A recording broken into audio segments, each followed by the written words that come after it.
doing right now.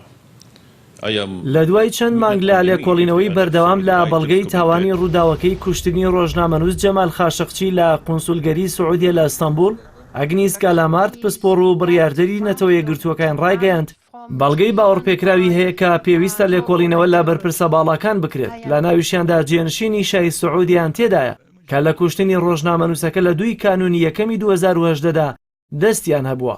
کالامارت لە راپۆرتەکەیدا کە 19 مانگە بڵاوی کردەوە جەخت لەوە دەکاتەوە کوشتنی خاشقچی لە سێدارەدانە لە دەرەوەی یاسادا کە دەوڵەتی سعودیە بەرپرسیارەتیەکەی هەڵدەگرێت.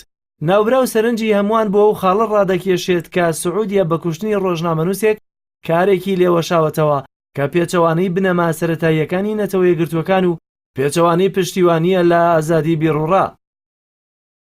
پسپۆڕەکەی کۆمەڵی نێودەوڵەتی داوا لە سکرتێری گشتی نەتەوە یەکگرتووەکان دەکات بۆ لێکۆڵینەوەی کەتن و تاوانی کوشتنی جەمال خاشقچی دۆسیەک بکاتەوە، هەروەها بە پێویستی دەزانێت ویلایەتە یەکگرتووەکانی ئەمریکا بۆ ئەو تاوانە لە ڕێگەی نووسینگەی لێکۆڵینەوەی فیدراڵیەوە لێکۆڵینەوەیەک دەست پێ بکات. ناوبراو ئەوەشی ڕوون کردوێتەوە کە پێویستە سعودیە بە فەرمی داوای لێبوردن لە تورکیا بکات بەهۆی ئەو خراپ مامەڵەکردنەی لەگەڵ ئیمتیازە دیبلۆماسیەکاندا. کالامارت داوا لە سعودیە دەکات دادگایی ئەو 11 تۆمەتباری ڕووداوەکە ڕابگرێت چونکە دەبێتە هۆی لەناوبردنی دادگەری بەتایبەتی ئەو وڵاتە بۆ لەناوبردنی بەڵگەکان و ونکردنی بڕیاردەری سەرەکی بڕیاری داوە 5 کەس لەو تۆمەتبارانە لە سێدارە بدات. ئەو پسپۆڕە نێودەوڵەتیە داواکاریەکەی بۆ ڕاگررتنی دادگایەکەی سعودیە بۆ ئەو هۆکارە دەگەڕێنێتەوە کە دادگای وڵاتە بەپێی بنەما و پێوەرە نێودەوڵەتیەکان و بابەتیانە ئەو دادگایانە بەڕێوە نابات. ڕۆژنامەنووس جەمال خاشقچی بەپێی ئەو بەڵێنی کە لە قونسولیەتی وڵاتەکەی لە ئەستەمبول پێی درابوو بۆ پێدانی بەڵگەنامەی پێویست بۆ ئەوەی لەگەڵ دەستگیرانە تورکەکەیدا گرێبەستی هاوسەرگیری ئەنجام بدات.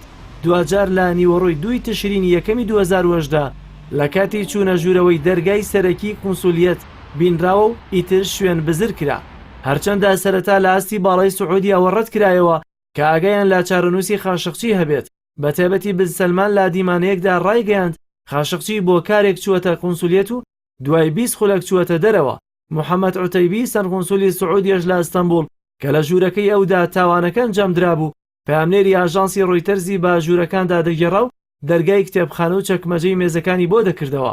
بەڵام بەهۆی وریایی دەستگای هەواڵگری تورکیاوە کە لە ناو کونسولیەتدا دەنگی تۆمارکراوی خاشقچی و بکوژەکانی تۆمار کردبوو توانی تراژیدیایەک ئاشکرا بکات کە لە مێژووی دیبلۆماسیەتدا تاوانی لەو شێوەیە ئەنجام نەدرابوو کە دەستگای هەواڵگری سعودیە بەناردنی 15 کەس بۆ ئەستەمبول ئەو تاوانەیان ئەنجام دابوو.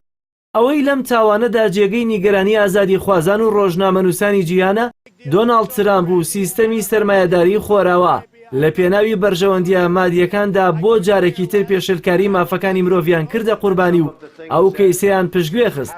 هەرچەندە کالاماردی پسپۆڕ و بڕیاردەری نەتەوە یەکگرتووەکان دەیەوێت جارێکی دیکە بیهێنێتەوە ناو کارنامەی نەتەوە یەکگرتووەکان، بەڵام بە بڕوای چاودێران تا ترامپ و تیمەکەی و بەرژەوەندی ئیسرائیل لەگەڵ بنەماڵی دەسەڵاتداری سعودیا یەک بگرێتەوە ئاستەمە و کەیسە بگاتەوە ئەنجامی تۆمەتباری سەرەکی دادگایی دادپەروەرانە بکرێت. Saudi Arabia very soon, and that's for their protection. But if you look